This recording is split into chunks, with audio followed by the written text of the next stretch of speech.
What? Yeah.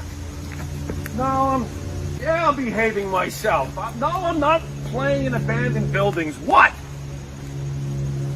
Again? Now, I suppose you had those people follow me again. Fine. Hey, this is Jimmy Pharaoh from Monte and the Pharaoh, and I want to thank all our subscribers. We have now passed 14,000 on our YouTube channel. But I want to ask our subscribers to take the next step for us and become a full-fledged member of Monte and the Pharaoh. Yeah, that's right, folks. There's 3 different levels to choose from. There's free shirts. There's free autographs. Just check it out and become a member of Long Island's #1 pro wrestling broadcast, Monte and the Pharaoh. Later.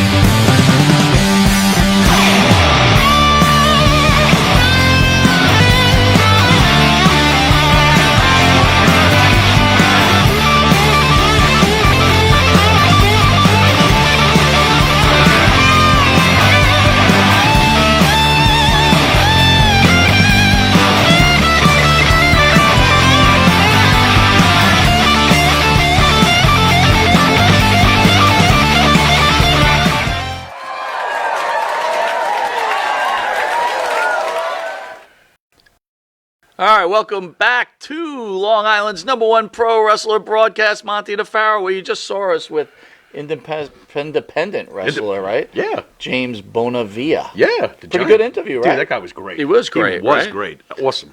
At the panel in the producer's room is Spider-Man, a.k.a. Jared. Jared, how are you? How's it going? We're trying to get the fans to know Jared and make, you know, so they start to build that relationship with each other, right? Absolutely. Jared was sharing with us that he saw the new Spider-Man and it was really good and blah, blah, blah. Well, Spidey's on top of Spidey. All right, so we got to get to our guest pretty quick, but I think the fans want to just hear our weigh in, and when we get after commercial break, speak to Mr. Atlas about it. Okay. And everybody's been weighing in on it. The big news, of course, is Sasha Banks and Naomi walk out as historical precedent. WWE Women's Tag Team Champions Sasha Banks and Naomi walk out on Raw Monday night dissatisfied over creative plans not only for the show but generally for the titles and tag team division themselves, according to, there he is again, Sean Ross Sapp of Fightful. He's got a lot to report, Mr. Thoughts Sapp. about this whole deal? I wasn't too happy when I heard it, but let's not forget we're not inside the business. But as far as I'm concerned, I thought that this was a bad move on their part. Sasha Banks has caused problems in the back before. I think this is a mistake. I don't know what the hell they're doing. I don't know what she's so dissatisfied about. I'm sure she makes a very decent salary with Vince McMahon, and you're currently the tag team champions. What's the issue? What is the freaking problem now? You know, so to me, I thought that this was a bad move. It's a bad move for Naomi. I think that the WWE booking has been very, very good with Naomi in general. And because I don't think she's all that, but that's me. I don't like it, but that's how I feel as a fan. I'm like, you know, regular schlebs every day got to struggle and do what they got to do just to get by to buy a TV dinner. And you're getting paid, how much you getting paid? And you don't like the creative direction while you're a tag team champion. Boo-hoo. Wah, wah. Loose Cannon says Sasha's going to sashay herself over to AEW. I'm going to really make this clear. Go ahead. This is a breach of contract. Yeah. They will never work again in professional wrestling as long as Vince McMahon decides never to have them work in professional wrestling again. So, again, and Tony will probably be able to speak this a little better once we come a commercial break, but every time you're out and you don't wrestle under these contracts, your contract just keeps getting extended. Right. You know, a.k.a. Jeff Hardy. That's why Matt left and Jeff was still there. Right. Right? It keeps extending. Sure. So they decide to walk out. They could actually just have them sit there, not pay them, and they'll never wrestle again. They better hope Vince isn't too pissed off right now. Something else, no one in particular, but CM Punk, your friend Phil Brooks, uses Dynamite to stand up for the people's rights for abortion.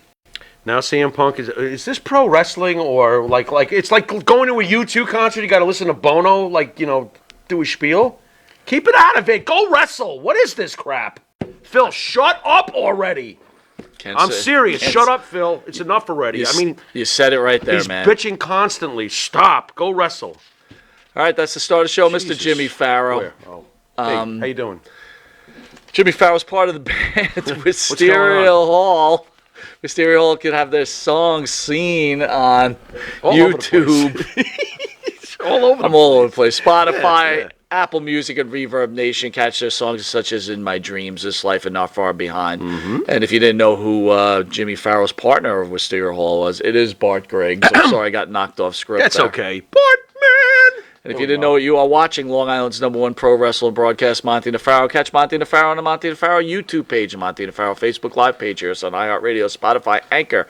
Catch us on the Monte and Pharaoh Twitch TV page and Channel 115 every Tuesday at 9:30 or Saturday at 11:30 in New York, and Channel 20 at Tuesdays at 1 a.m., where over 100,000 people are watching Long Island's #1 pro wrestling broadcast. We also want to thank Amazon Music for adding Monte and Pharaoh to their list of on-growing programming. Yes, sir. The fans have been waiting for this for a very long time. We've been waiting for this for a very long time. And after this commercial break, we've got the world-famous Hall of Famer, Mr. USA Tony Atlas, and this is going to be one hell of an interview. We will be back with Mr. USA after these commercial messages. You need a body shop? You need engine repair? Auto Excellence, Collision Specialists, 631-261-6420. That's 631-261-6420. Auto Excellence. That's right, folks. Canine Corral for all your dog daycare and overnight care. Call 631-549-1544. That's 631-549-1544.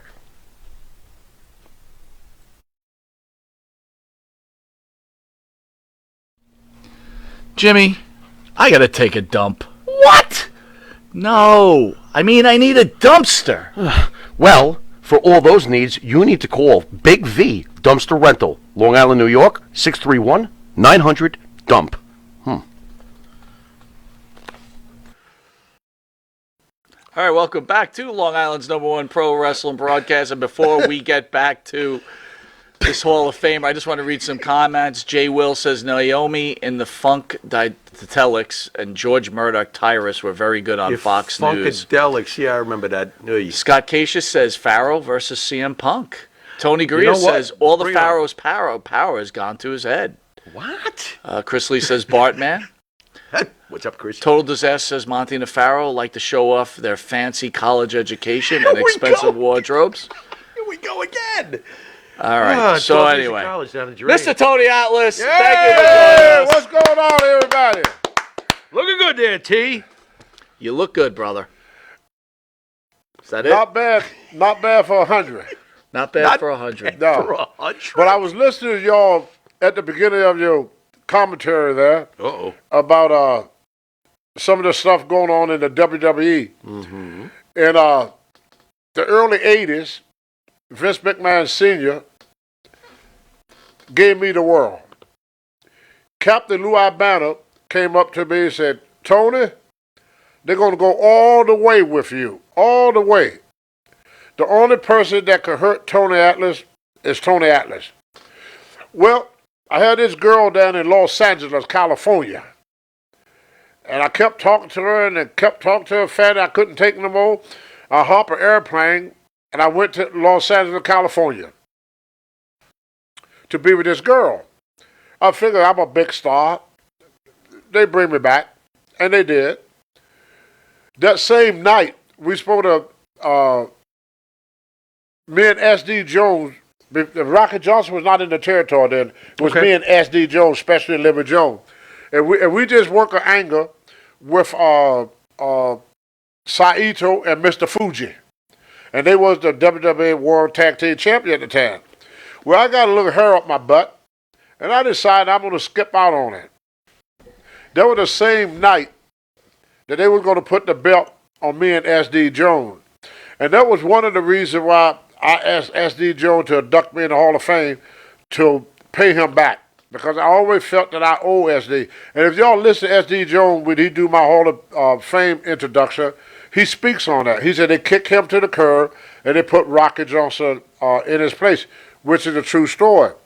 I say that to say this. Sometime in the wrestling world, we get what you call the big head. And we start believing our own publicity. Sasha Banks, Becky Lynch had one hell of a opportunity. They would be nowhere without the WWE. I would be nowhere if it wasn't for the WWF, NWA, and all the people that helped me. I wrote in my book, my success in life, I owe to thousands and thousands of people. My success. My failure, I only owe to myself. It may not hurt Sasha Banks and Becky Lynch for what they did now. Down the road, when they get old and gray like me, they're going to look back on that. And the first thing they're going to say, what a freaking idiot. Plain and simple. There's so many people laying up in this world. I worked independent circuit a lot. And there's so many independent wrestlers that would love that opportunity. And we don't got to the place that we got a good opportunity. People treat us right. And my mom said, you never bite the hand that feeds you. Vince McMahon made Sasha Banks what she is. He made Becky Lynch what she's in. They owe Vince McMahon a great deal of gratitude. In the world of wrestling, I know people talk about the new group, the AEW, TNA, and tell you wrestle for the WWE, you're not in the business. You're really not. Every great name that is out here in the wrestling world came from WWE. That is the bedrock of pro wrestling. Vince McMahon, good or bad, saved the wrestling business. There was no way the wrestling business could have continued the way it was. So he created a way where he could keep wrestling going, and not only keep wrestling going, but put it in a position where we could compete against other major sports. Sure. We could compete against football. We could compete against basketball. We could compete against baseball. And we never had the opportunity before without Vince McMahon. Sasha Banks and Becky Lynch, if what y'all say is true, and I'm not criticizing them, that's why I told what I did first. They made the same mistake that I did. Now, Sasha Banks done that one time before, and they excused her. Well, I did it one time before, and they excused me. Mm-hmm. But the second time, when George Scott became the booker of the was WWF there, and sent me to California for 4 shows, and I made one out of 4. Oh, boy. They couldn't handle that no more. Right. So eventually, she going to hurt her own career. Because even if she go with AEW going to be afraid of her because they're going to say, well, she might do the same thing to us. Right. You know, if you see a dog bite somebody for trying to pat him on the head, and then you try to pat him on the head again, dog bite you again, I don't think you're going to try that third time to pat that dog on the head anymore. Nope. And I don't think Vince is going to pat that dog on the head no more. Right. So sometime in our life, we have to be more appreciative. I mean, Vince made them two the hottest women stars in the world. My favorite of all the women wrestlers is Charlotte Flair. Mm-hmm. I think she's the most outstanding athlete.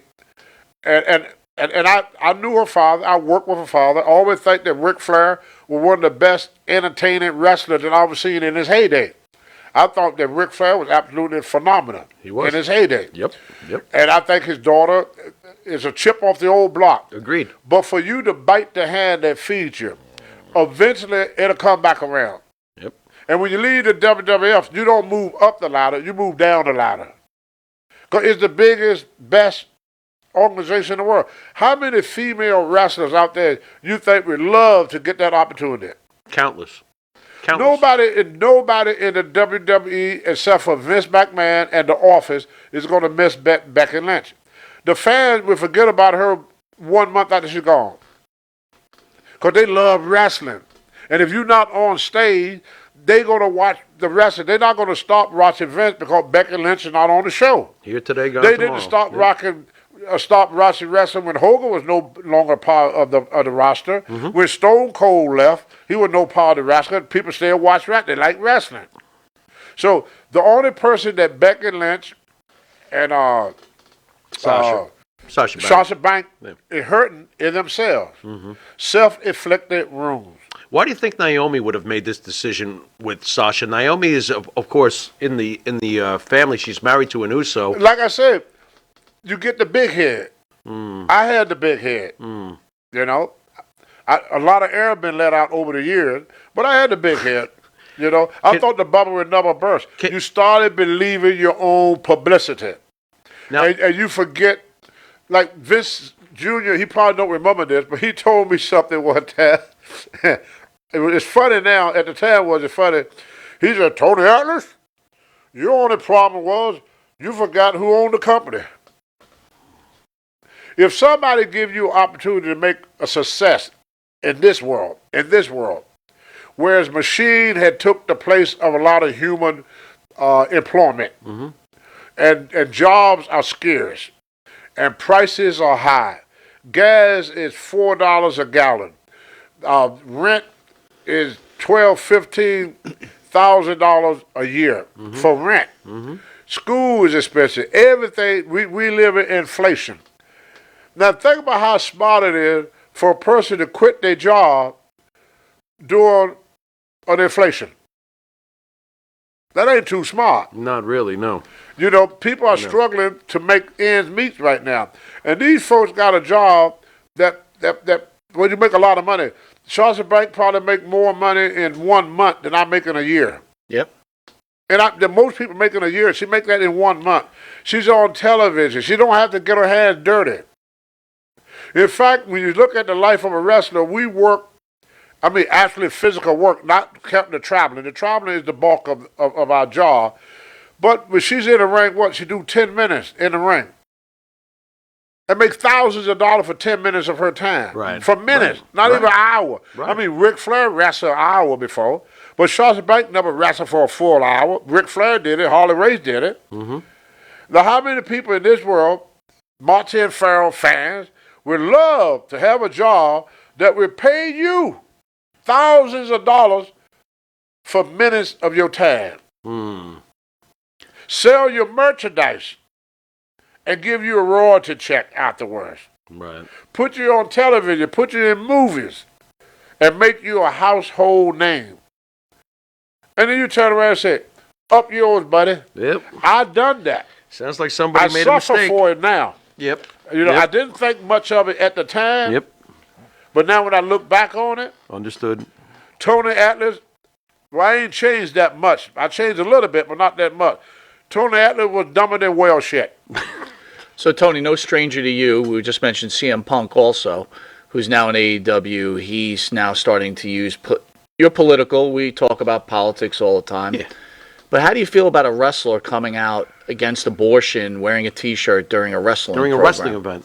Is there a place He for said that? he's for it or against it. Well, either way, he's making way. a statement during a wrestling show. Is there a place for that in pro wrestling? And he's for it, by the way. But regardless, he's wearing a shirt on national television. How do you feel about that? Well, I'm not for abortion, but I'm not a woman. But if my daughter should get raped or have incest, I would not want my daughter to raise a child that was the product of a rape or incest. Do you feel CM Punk is like pushing I a little think bit? CM Punk and Tony Atlas and every person that cannot get pregnant to stay out of it.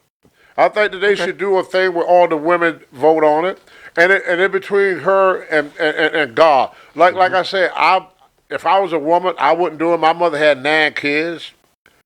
One of the things that people should look at, instead of always talking about abortion, abortion, abortion, abortion, it's of no woman on this earth have ever, except for Mary, that made a baby without a man.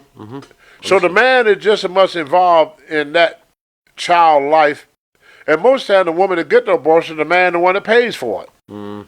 So I think that men that want to be promiscuous, like I used to be, I've stopped being promiscuous because things don't function like they used to. So that's the only thing that cut me out. I mean, the women's got tired of me giving them 30 seconds of love making, you know? And that the whole 30 seconds, that's getting dressed, doing it, and putting the clothes back. But Damn, anyway, Tony.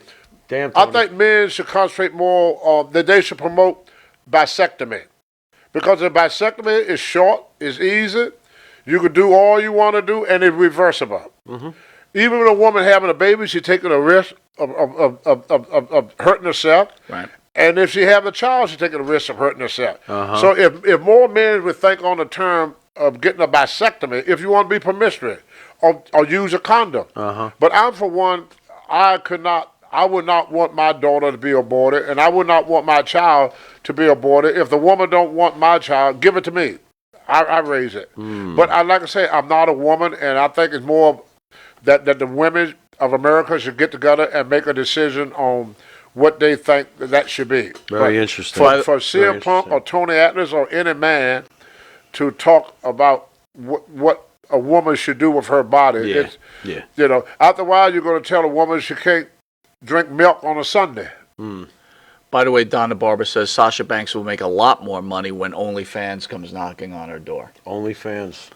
They make lots of money with They that. do. She That made a they lot do. of money. That they do. Tony, And then plus, what she did in the WWE, she's going to be able to make money after her time in the WWE. Right. Can you imagine all the Sure. events that going to book Sure. her and do like Absolutely. that? But if you get a reputation, like the one thing about me and everybody that work with me, Monte, and everybody that work with me know about me, there's two things that Tony Atlas hate.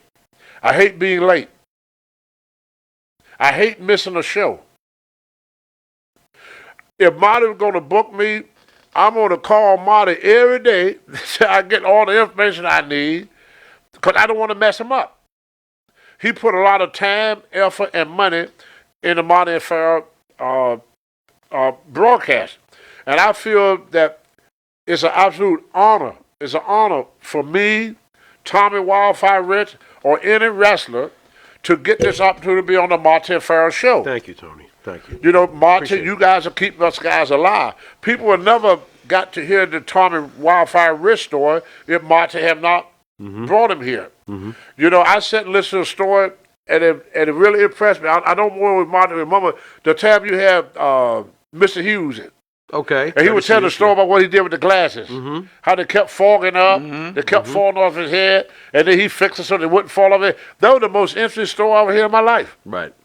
But the fans would have never known that if he had never had the opportunity to be on the Monte and Pharaoh show. Right. So y'all do a great deal, and I appreciate what Vince did for me. I appreciate what the WWE done for me, and I appreciate what Monte and the Pharaoh not only do for me, but do for all the wrestlers. And I think Sasha Banks and all these people, they lost appreciation.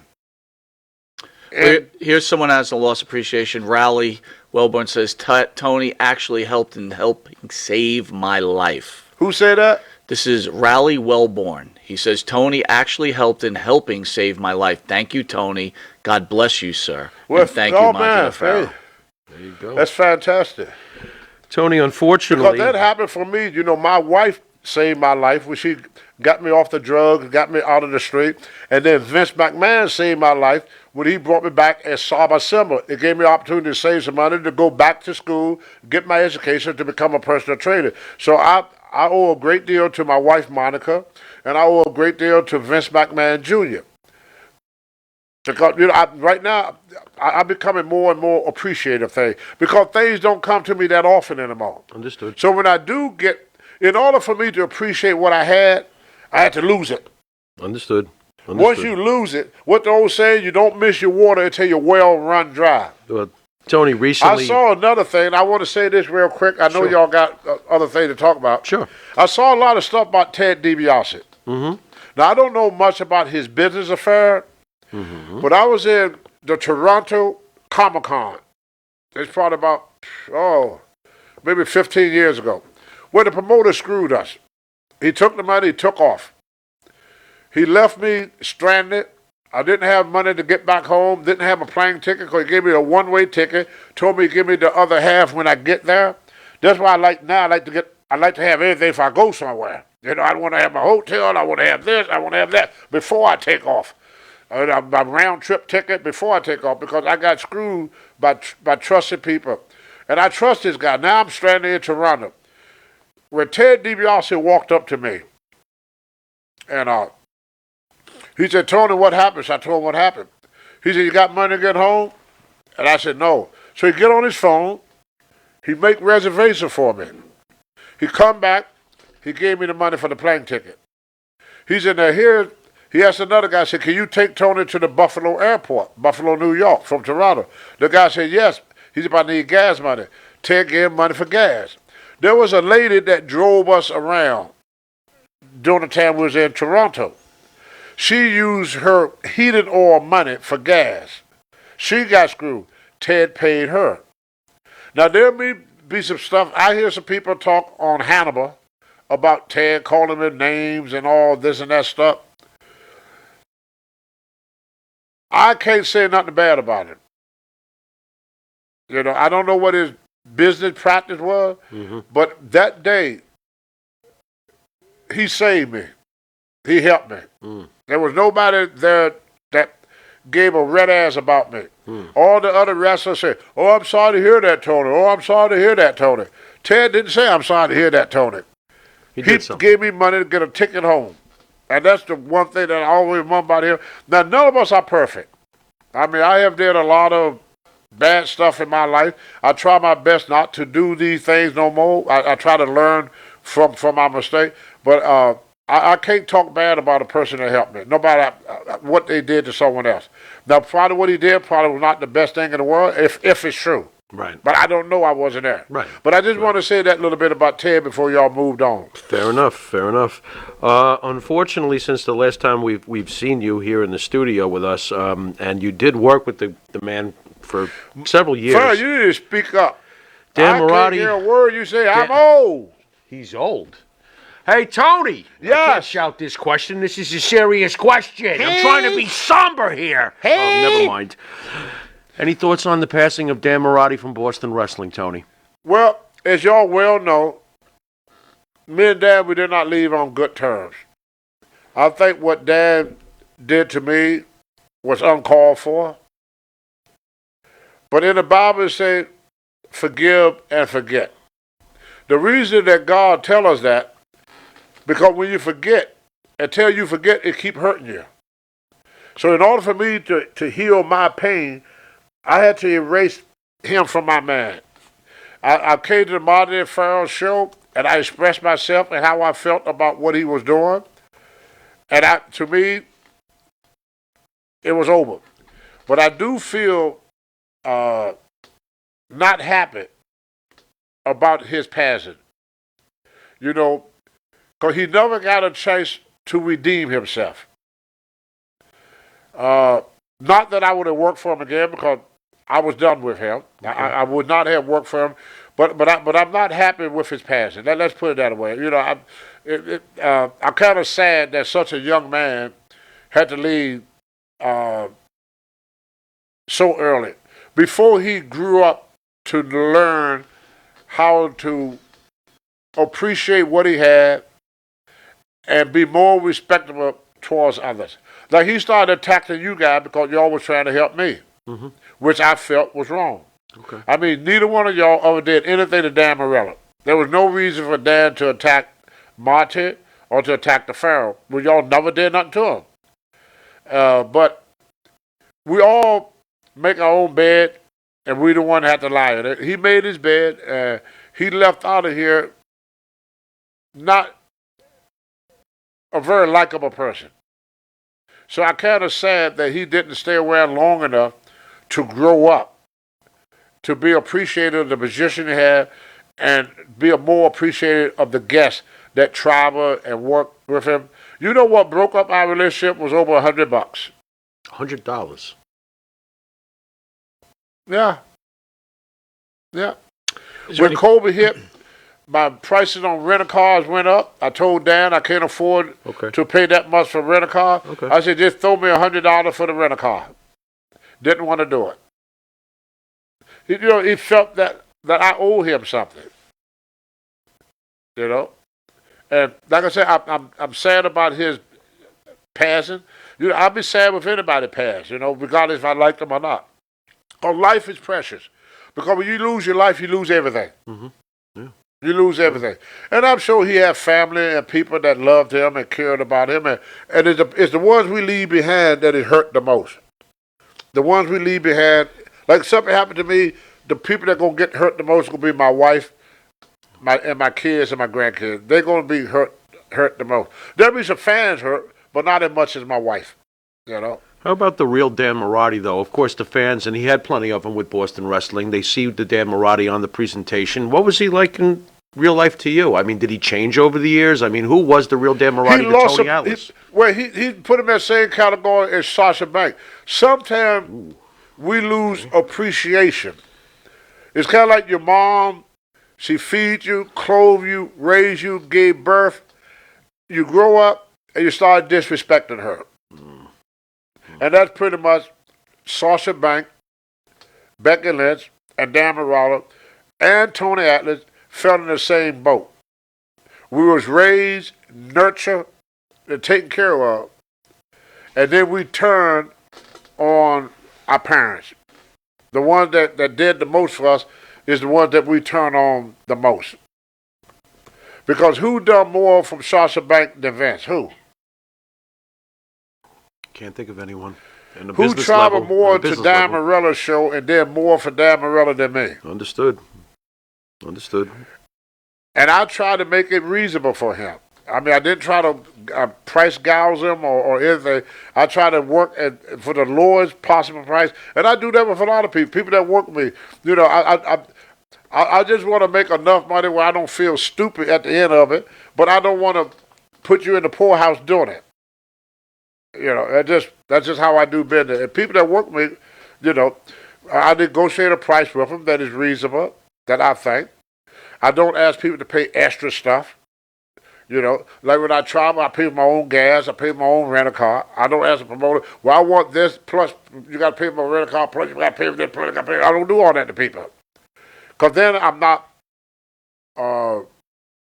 I'm doing good, but the people that book me is not. That's the only problem. Big Bassetti says out there, men make mistakes, Dan too. Tony helped me many dark nights also, God bless. Wow. So, there was one thing that I guess we should recognize is that you and Marotti together on those shows entertained many people through some very, very hard times. Yep. So both of you should be respected for what you accomplished there. A lot of people out there were going, with COVID and everything going on, their lives are very tough, and you did a wonderful job, and Marotti together entertaining these fans. So, I mean, as bad as things ended up, there is some silver lining, I guess, maybe. Well, and since I've been in the wrestling business, the one person in the wrestling business that shows the fans more respect than any wrestler I ever met in my life, that's Vince McMahon Jr. If you want to lose your job, refuse to sign an autograph. Really? I have seen Vince run, he's running late, and he got the big two suitcases in his hand, he's running to the limousine. And somebody would just walk up to him and say, Vince, can you sign that? He would drop them suitcases and sign. Really? Vince McMahon would never say no to a fan. Never. That's amazing. Okay. Because he tell us guys all the time, without them, there's no us. There's nothing.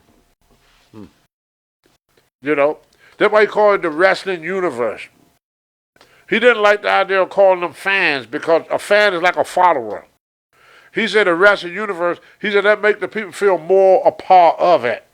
It's pretty smart. Instead of a follower. It's pretty smart. Like a groupie, a fan, So the wrestling universe, you are a part of the WWE. He even sold stock to fans.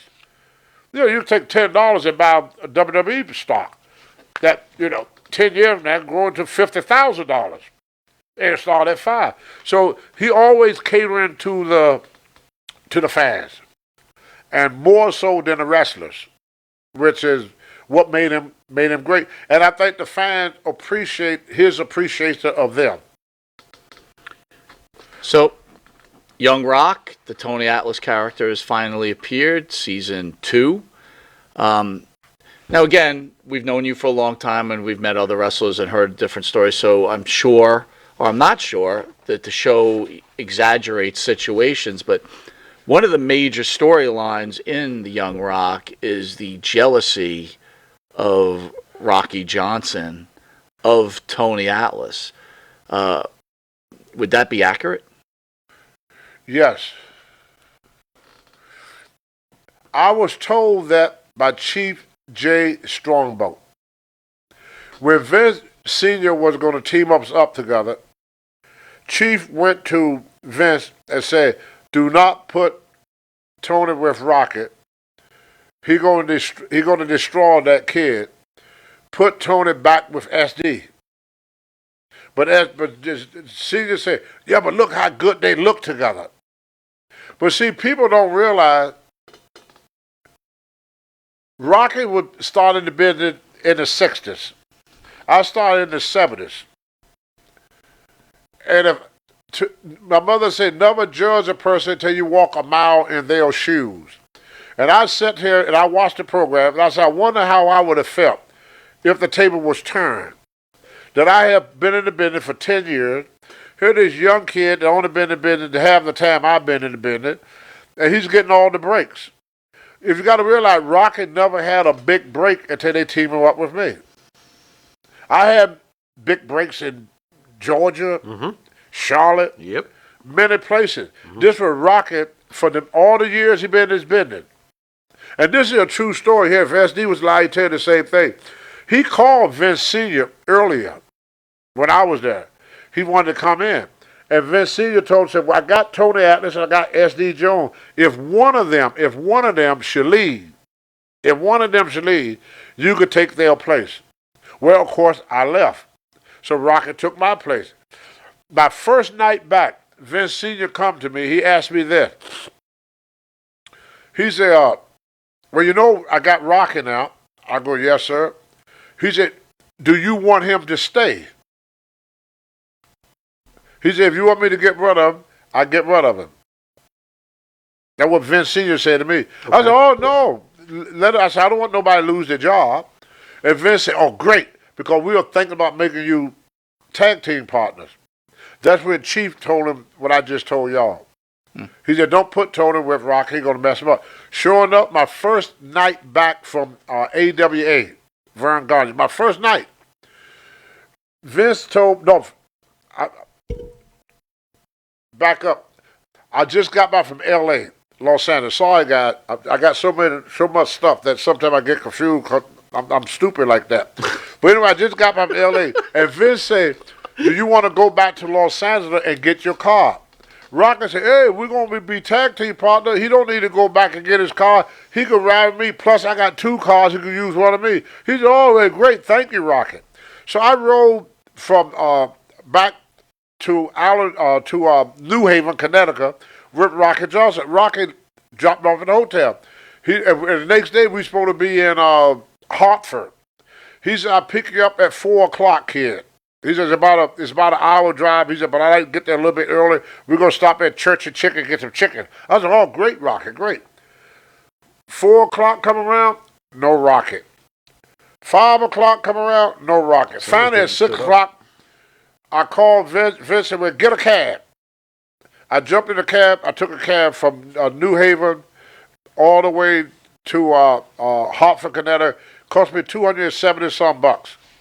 Rocket said, hey, where were you? I looked all over for you. See, he wanted to get rid of me. Because that was his first big break in the business. And without me, he was the man. Well, let me ask you this question. You know the history of wrestling. This one's a very I don't know this answer, so you could, but this is a fan. GDR says Johnson was a main eventer at MLG as Black Ebony Diamond. MLG. Yeah, but these were small territory. Right. Just like Florida was one state. Right. One state. I was on Georgia Championship Wrestling and went into 48 different states. Sure. I was in the Mid-Atlantic that went into North Carolina, South Carolina, and Virginia. So Rocky never really got a real big break in this business. The first black guy to ever get a big break in this business was probably, a huge break. Outside of me was JYD. Okay. JYD. Mm-hmm. You see, because when he wrestled Sweet Element Diamond, the territory was Florida. So nobody knew about him that didn't live in Florida.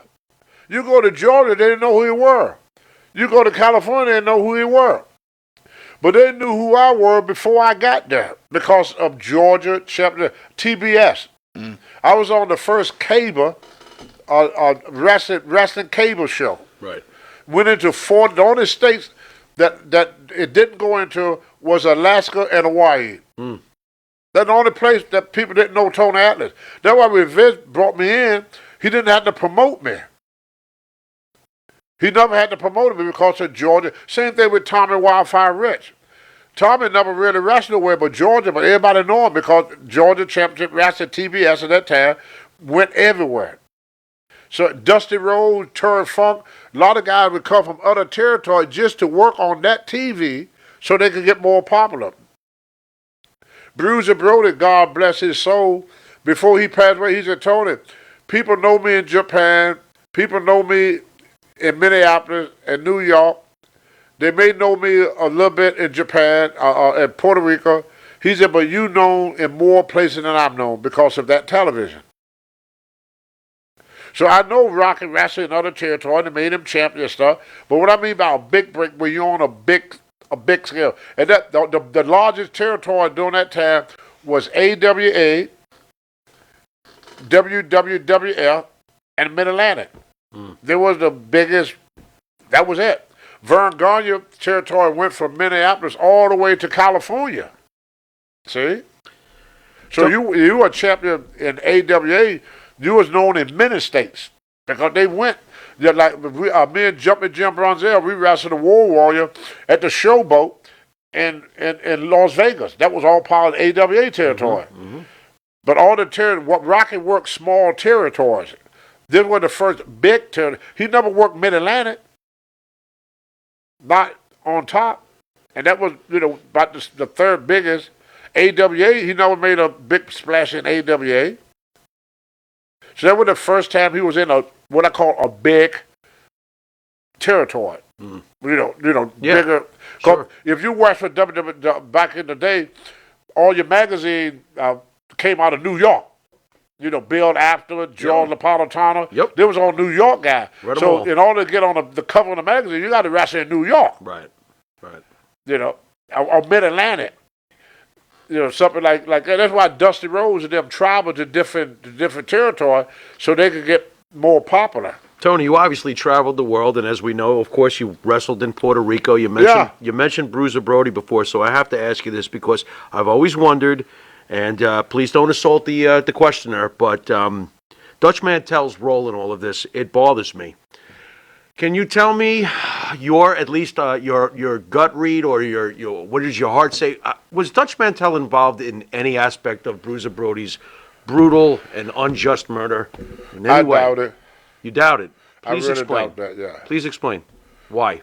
Because there's rumors, and I just would like you to address them if you can. I doubt that. First of all, he was scared to death of Brody. Okay. But that doesn't stop somebody from that wouldn't one. stop somebody from potentially I conspiring. think that he was Brody's friend. Okay. But Right. back in the wrestling, Mad Dog Vachon put it better than anybody over here. Mad Dog Vachon. Hey kid, wrestling is a dog eat dog business, and you have to get your bite out of it. Klondike Bill said, Kid, when you finish this business, if you have one friend, consider yourself lucky. See, wrestlers are self-employed. And not many wrestlers, no matter what happened to you, did not want to jeopardize their job for you. And I think the thing with Dutch, he had to make a decision to stand by Brody or to lose his job. And Dutch was not getting booked that much. I mean, this was Dutch bread and butter down there. I mean, that's when nobody was using Dutch. Okay. That's why he went to Puerto Rico. Carlos was taking care of Dutch. Okay. So Dutch is not going to blow an opportunity for himself because of what happened between him and another wrestler. Wrestlers are not friends. They're business associates. Any truth to the rumors? We become friends after our career. Any truth to the rumors with the stock or the company and stuff? Did Dutch have any interest in the company purchasing a part of the company? No, but Brody did. Brody told me that moment. Okay. Brody said, get it cleared up. That he going to take care of me because me and Brody didn't get along in Texas when he was a booker there. When George Scott left, right. Brody screwed me and he screwed the Ultimate Warrior. When I left Texas, I went to Puerto Rico. Ultimate Warrior, he was a Dingo Warrior at the time. Mm-hmm. He left Texas and he went to WWF. Right. And became the Ultimate Warrior from being the Dingo Warrior. So, but the reason that we left, because we were not getting booked. I mean, I was there for 2 months and they didn't book me for 2 months. And Brody was the booker, which I blamed Brody for. And then later, Brody told me that he had nothing to do with it. He said, but kid, I'm going to take care of you here. He said, I waited a long time to get in down here. I think he gave him something like $20,000 or $30,000. He wanted to buy Gorilla Monsoon shares. See, Gorilla Monsoon has shares in Puerto Rico. And I think Brody wanted to buy them. I think they were the shares he bought. Mm. And then, but they took his money, but they didn't give him the share. I'm going to say something to me. If I don't get my money, I'm just going to beat the hell out of everybody here. Mm. Mm. Now, you got to remind you, they left him at the hotel. He was the main event that night. They left him at the hotel. Okay. And guess who he was riding with? Jose. I asked him, I said, who are you waiting on? He said, I'm waiting on Jose. They rode together the whole week. They would have got it the whole week. The guy who eventually stuck him in the shower. Unbelievable. Yeah. Unbelievable. Tony, I'm going to make a hard left here. So we had Tito Santana in studio, and he really didn't want to speak. I don't know if you know much about it. He didn't really want to speak about his.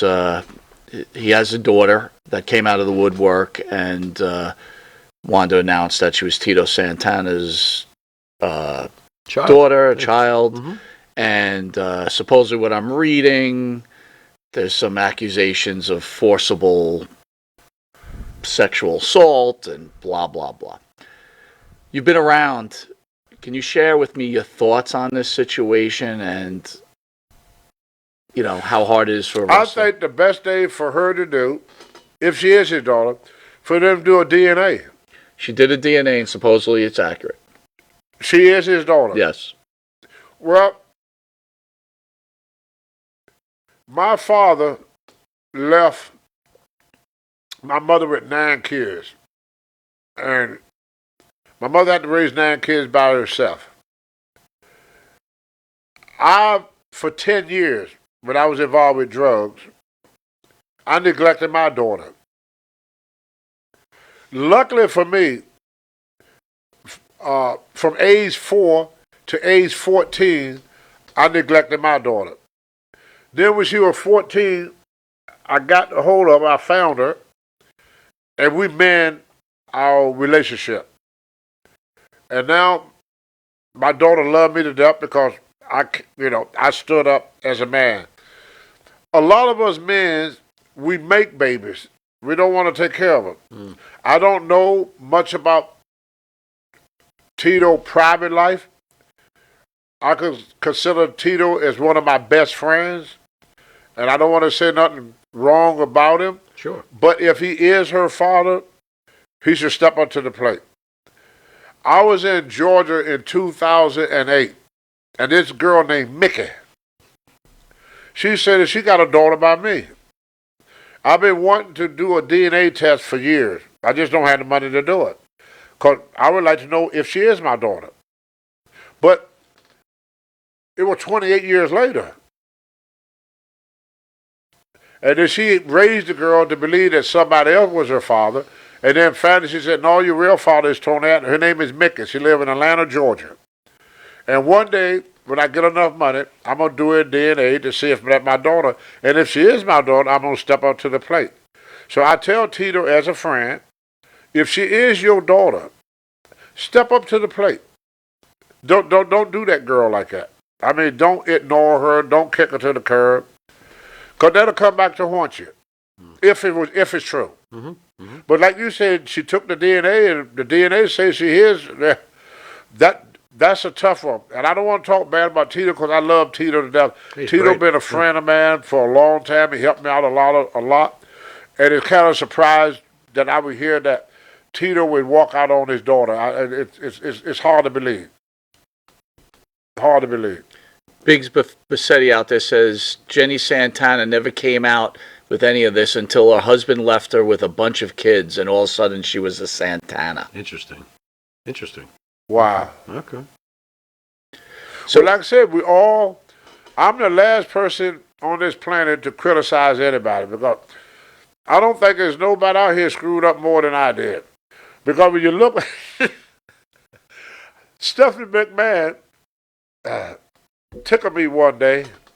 She said, Tony, you've been hired and fired by the WWF more than any wrestler we ever had. And it was true. You have the record? I got Very the record impressive, for Tony. being fired and hired more than any wrestler they ever had. All right. So with me, I kept screwing up, but they kept trying to, and what a lot of guys said, well, the only way they did it to him because you was money. I made them money. I mean, I was ahead of my time.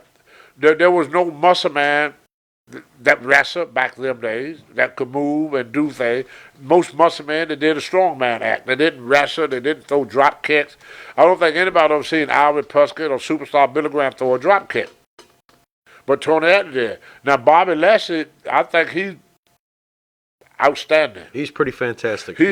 To be a muscle man, the way he moves amazing. with all that muscle, he's freaking outstanding. Brock Lesnar, I think he's freaking outstanding. He's amazing. Of all the wrestlers in the a Roman Reigns, that's another big muscle guy that could move around the ring. We used to be impressed years ago when we had a fat guy that could move, like King Kong Bundy or Bam Bam Bigelow. Right. Bam Bam. The best I ever seen in my life.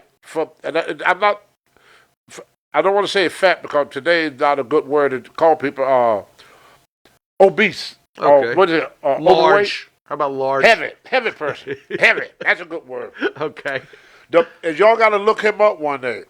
His name is Crusher Jerry Blackwell. Oh, Crusher Blackwell, sure. You know he threw drop kicks? Yeah. Mm-hmm. Yep. And this in the 70s. And he's 400 plus, yeah. 400 plus. Yep. And would drop kick you right in the face. And we thought that was, my goodness. Because he said one night, he said, Tony, I'm going to drop kick you tonight. I started laughing. As I was laughing, his foot was in my face. I was shocked because who would ever expect? He had a belly that hung down to his knees almost. Mm-hmm. And he had no muscle with, I'm just curious. You've got the record for the most terminations at the WWE. If you pick up the phone and call Vince, does he answer? Do you get Vince on the phone quickly? No. You'd have to work at it a couple of days to get Vince to call you back? I'm just curious. I never tried. You've never called? They always call you? They bring you back and then they fire you. Then they call you again. Is that how this works? Yeah. Never once give Vince a phone call. No. Very interesting. No. Interesting. So before Pharaoh's final question, I do want to... Tommy Rich was in here. He was telling a pretty cool story, and then me and Pharaoh were like cut him off about something. I forget what we were speaking to him about. Yeah, I think I jumped on it. But Shrinking again. He was speaking about when he was tag team with you, and my question was, being a white man in that time, wrestling with a black man, did he get a lot of pressure and a lot of problems with it? And then he started discussing something. I don't know if, Tony, if you could continue on with that story, if you remember. Well, first of all, I want people to know Tommy Wildfire Rich is not my friend. He's my brother. There you go. his mother seen us together, and she said, "This is your brother. Y'all are brother." Me and Tommy Rip were like brother. We did everything together. We fought together. We got drunk together. We got laid together. One time I was in Atlanta, Georgia, and Ole Anderson was the booker. They were part of the Minnesota Record Crew, Ole and Gene Anderson. The first Anderson brother was Laws and Gene. Mm-hmm. And then Ole came along later, and Ole had his big mouth, he was great on the microphone, so they started pushing Ole Anderson, and then finally Laws Anderson ended up leaving and left Gene and Ole. They called themselves Minnesota Record Crew. But anyway, they came to the office, KKK members. And I hope I don't get in trouble for, I'm going to talk the way they said it. Can I do that? Yeah. Okay. They came to the office to talk to Ole and a guy named Charlie Smith. Now, Charlie Smith is still alive. Ole is still alive too, but from what I hear, he's kind of goofy. Well, he always been goofy, but even more goofy now. And I love Ole, because Ole is a straight shooter. He would tell the truth, whether he heard or not. He'd tell the truth. If you had a bad match, Ole said, "You're that drizzling shits." He would just tell you that, you know. But anyway, they came to the office, and me and Tommy was in there training some of the kids. They had a gym with the ring where they used to have wrestling there before they started going to the auditorium. And they said, "Hey, y'all bringing that nigger to our show?" And Ole Anderson said, "Yeah, we bringing our nigger." Because Ole used to call you nigger all the time. He had no bones about it. Because he got picked on a lot because he was Polish. So he was called a dumb Polak all the time. So he was giving it back to people. So he would call your name because they call him name. And in the wrestling business, you have to be tough to that. You know, especially in the older days, fans would call you names. Fans would spit on you. They would throw things on you. You could not turn around and punch a fan. You had to suck it up and take it. If you couldn't take it, you was in the wrong business. So Ole came in and told me. He said, "Yeah, he's going there." So then they left. So I'm in the car with Tommy Rich, and we get into this town called Conyer, Georgia. Conquer, Georgia, something like that. They had a sign that said, "Nigga, don't let the sun set on your ass." I said, "Tommy, take me back." Yeah, turn around. We go back the other way. Yeah. Tommy said, Yeah. "Hey, T, I got your back, T. You all right, T? You with me, brother. Don't worry about nothing." Tommy, take me back. So Tommy took me back where my car was, because Conyer, Georgia is in the suburb of Atlanta. It's not that far. So where I left my car, I got my car, I didn't make that shot. And that's the shot that Tommy was talking about. Said, "Yeah, there was one town that Tony wouldn't go to. That's the town we're talking about. It was called Conyer, Georgia." And then they told me a story about they had a black policeman, and they ran him out of town. I said, "Hell, if they run a policeman out of town, what the hell they going to do with me?" Right. It was called Concord, Georgia, something like that. Right on the outside. If I look on the map, you can see the name. Yeah, Georgia. But they was real racist back in them days. I remember I was driving with Klondike Bill in North Carolina, and they didn't have all the interstate. It take a lot of back roads, like going from there was a lot of back roads back in the 70s. So there was this one place that we used to stop at all the time. Klondike Bill did, and Johnny Weaver. And because the food was fantastic. See, they didn't have all the McDonald's. Most of it were truck stops. Mm-hmm. So you stop at these different truck stops. They had these stops for trucks, not for everyday people. Mm-hmm. Because most people, they didn't travel like they did now. You know, you grew up. If you grew up in Charlotte, North Carolina, you died in Charlotte, North Carolina. People didn't migrate all the places like they do now. And I kept, and I was sitting there, I used to sit in the car, and they would go in, and they would get some food and bring it in the car to me, because I couldn't go in. Because this is early 70s, and they had just desegregated America. But there was still a lot of business that they believed that they had the right to choose who they want in their restaurant. I mean, the government was not really coming down on them that much, like they do now. You know, to now, these people have been sued. So the guy said, looked out the window, and he asked Johnny Weaver, "Hey, is that Black Atlas?" I used to wear a mask as Black Atlas. And he said, "Yeah, that's him."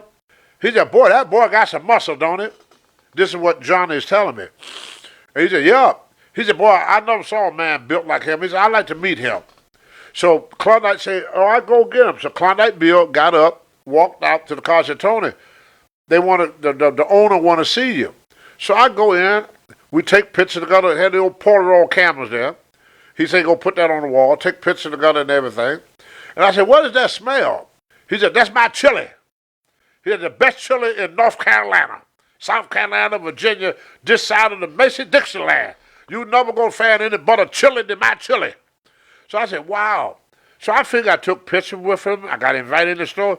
I said, "Is it possible that I have a bowl of that?" He said, "Tony, I would love to, but we don't serve niggas here." So I said, "Well, sir, I don't mean no harm, but I don't want one anyway. I just want a bowl of chili." The man started laughing. Everybody in the whole place started laughing. So he said, "I'll tell you what, you sit down there. I'm going to give you a bowl of chili." All right. I was the first black, but I didn't let it get to me. And because I didn't let it get to me, the guy was just shocked. Right. Right. And he told Klondike, he said, "Every time y'all come through here, y'all bring that Tony in here." He said, "I don't care what my customer said. Tony could eat here anytime he want." Nice. I got called a nigger every time I went in there, but the chili was good. All right, so clear the air on this. The big rumor when it comes to your brother Tommy Rich was his relationship with Jim Barnett. Did you ever ask him? Did he have to do certain things for Barnett? This is where people got mistaken with Tommy Rich. There was only one thing, and one thing only that Barnett liked about Tommy Rich. One thing. Money. The first night, y'all don't realize this, Tommy Rich became a star in one night. This is how it happened. They brought Tommy in to be a jobber. Right. He's going to be a jobber for Abdullah the Butcher. Abdullah. Because Abdullah, what he would do, Abdullah wrestled 6 months in the States. Then he wrestled 6 months in Japan. Sure. So Abdullah had just came back from Japan. And they didn't want Abdullah to destroy all the talent in Georgia. So they were bringing in talent to feed Abdullah from other places. Where Tommy Rich came through that curtain. Young, good-looking. You see pictures of him when he was young. Oh, yeah. I mean, he was the first Dwayne Johnson. He's a rock star. Just a beautiful young kid. He came through that door and the frickin' women went nuts. I bet. Tommy could not get to the ring. His first night, he could not make it to the ring. Wow. They had to get people to move the women back to let him in the ring. They wanted to rape him going to the ring. He just walked through the door and the place went freaking ape. Amazing. Barnett was standing there. I had a mask on then. I was Black Atlas. He said, "Can you believe this?" He said, "They ain't even seen him wrestle yet." Right. They love Because him. all wrestlers were big, rugged. We were not pretty people. Right. If you were pretty, like we call Ric Flair a pretty boy. Right. But Tommy was a pretty boy. Right. So anyway, make a long story short, Abdullah started getting heat. Now, for the fans that don't know what heat means, Abdullah started beating up on Poor Tommy. on Tommy. The kid. And Tommy had this bright, silky blonde hair that turned red. Ooh. The hair turned completely red. You're making the women very angry beating him up like this. Oh, yeah. Ole Anderson ran to the back. I just finished my match. I wrestled the Missouri Mauler. Okay. That night. And he said, "Tony, get your black ass out there and run Abdullah off." He said, "We're going to have a ride." The people was coming to the ring to get Abdullah. They're getting crazy. Abdullah was shaking. Yeah. He was scared to death. He was scared to death. So where's my I put my mask on and I supposed to tie it so it don't come off. Well, I forgot to tie it. Uh-oh. So I run to the ring. Wardrobe malfunction. Abdullah, when I looked at Abdullah, Tommy was a hell of a seller. That's what got him over. The way he was a hell of a seller. Right. So Tommy's sold it so well that the people wanted to kill Abdullah. Abdullah could not get out of the ring. So when I jump in the ring, Abdullah's eyes was as big as 256 piece. And Abdullah looked at me and said, "Slam me." And he'd never been slammed before. So I picked Abdullah up to give him a slam, but because he was so big and my mask was tight, my mask came out. Wardrobe malfunction. And I had a big afro. Now imagine this, my head is like this. Poof. Yeah. That's great. You big dummy. Then the hair came out. I remember one lady was setting it on with me, that happened. Oh, my Lord. You know, like this. Yeah, poof. It just shot out just like Yeah. this. Oh, God. So then I slammed Abdullah and I started fighting Abdullah. Abdullah said, "Stay on me, kid, stay on me." So I'm hitting Abdullah. Abdullah's backing up, trying to get back to the dressing room because they want to kill him. Right. The next day, we was on a show they called the Freddie Muller Show. And you can call Tommy up and ask him this. Barnett came in and said, "Odie, I want you to start pushing him. Did you see the reaction of that crowd?"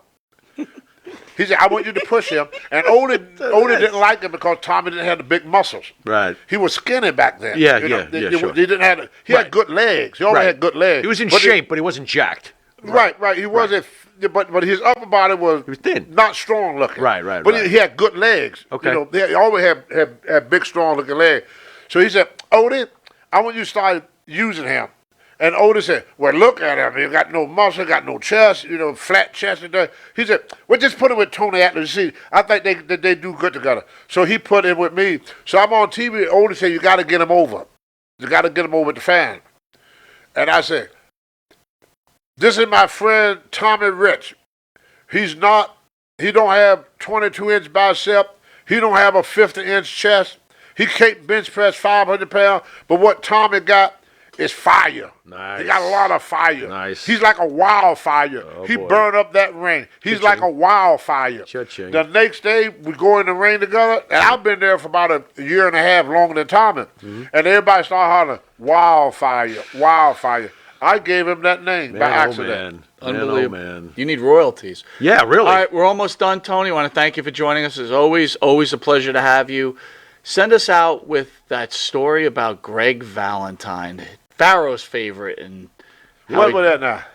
didn't Valentine a message was sent out to take care of you by Vince? I thought Well, not just him. Valentine. Ouch. See, I always knew when I got in the ring with people, they won't sell for you.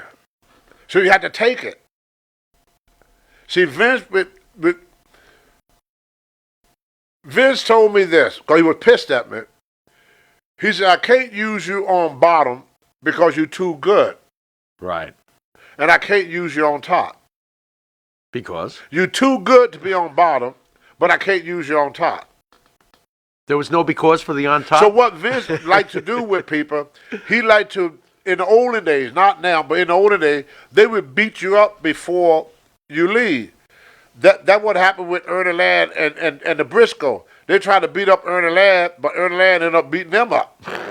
Eddie Graham was known for that. He would get shooters around like Bob Roop and all these guys. And when a guy screw up or something, they put a shooter in to beat you up in the ring. Because if you're going to get beaten up, Vince don't want you. They didn't want you getting beat up. Now, I ain't talking about Vince Jr. I'm talking about that's how the business was. Sure. They would put somebody in that could just beat the crap out of you. Sure. And they could make money at the same time. Then they tell people, well, they got a grudge. It's a grudge match. You open your head to term in the old days, the grudge match. Well, grudge match is really a real fight. Right. But they do it in the ring so they can make money. Why beat the guy up in the dressing room where nobody can see it? Take him in the ring and beat the crap out of him where everybody can see it. You make money. Because people love to see a real fight. That's why people used to have the question, is wrestling fake or not? Because sometimes they would have two wrestlers that they hated each other, so the promoter would put them in a match against each other. Let them kill each other. Yeah. But during that time, everybody was like that. Piper was like that. Piper would not sell for you. Valentine didn't want to sell for me. You watch a match with me and Paul Orndorff. They wanted to go in and they wanted to just beat you up because I'm the one doing the job. So they figure if he's doing the job, he don't mean nothing to the office. But see, I was trained by Carl Gott, Killer Kowalski, Klondike Bill, Johnny Weaver, Wahoo McDaniel, the old school. And they said, "Kid, you have to learn how to take care of yourself." He said, "There ain't nothing wrong with losing, it's how you lose." He said, "If you're going to lose a match, make sure you take 70% of that match." He said, "If you do that, the fan will always be behind you." S.D. Jones did that. That's why S.D. never won a match, but the fans love him. Johnny Rods never won, but the fans loved it They were both because great. Johnny Rods would take his share. Sure.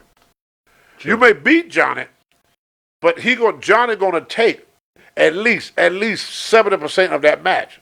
With Johnny Rods, he would lay down for you at the end, but during the match, he would fight you tooth and nail, brother. Tooth and freaking nail. He will not back up for one iota. And S.D. Jones was like that. So I knew that from the old school to keep Vince from killing me off.